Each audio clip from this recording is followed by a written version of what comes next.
Irish Prime Minister Leo Varadkar cancelled a news conference and the pound fell back, losing a cent against the dollar as May and Juncker emerged to say there was still not sufficient progress on divorce terms to move ahead. May agreed with Juncker that a deal could be reached in a few days before the EU summit on December 14 to 15, but that promise did little to stem recriminations at home, where Brexit campaigners want Britain to become what one called a free agent and set its own rules. Varadkar shared the view of some officials in Brussels that it was an opportunity missed. I accept that the British Prime Minister has asked for more time and I know that she faces many challenges and I acknowledge that she is negotiating in good faith, but my position and that of the Irish government is unequivocal. Hard border. The Irish border has emerged as a defining issue for Brexit, one of the thorniest of three main issues, which include how much Britain should pay to leave and protections for expatriate citizens' rights, to be settled before moving talks forward. With time running down after Britain triggered the two-year divorce process in March, May is keen to push the talks to a discussion of future trade to try to offer nervous businesses some certainty over their investment decisions. All sides say they want to avoid a return to a hard border between EU member Ireland and the British province of Northern Ireland, which might upset the peace established after decades of violence.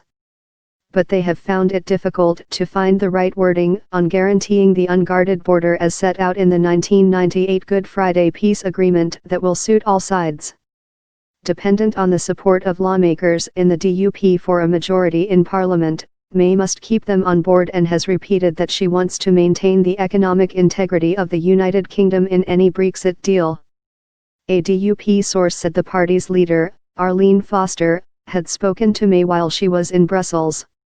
The phone call took place shortly after Foster told supporters she would not allow a Brexit deal that created regulatory divergence. The leaders of Scotland and Wales, and the Mayor of London, also announced that they would want to follow suit if special terms were agreed for Northern Ireland. We haven't decided to dismantle the United Kingdom and give in to the demands of the Irish government, said pro-Brexit lawmaker Jacob Rees-Mogg after a Conservative Party meeting in London. May's aides were sanguine, saying expectations had been too high for what some had billed as a crunch meeting in Brussels, and they played down any involvement of the DUP in sinking the deal. One EU official even said the last-minute hitch may have been stage-managed to give the British Prime Minister some scope for saying she had fought hard for her position with the EU. Juncker hailed May as a tough negotiator.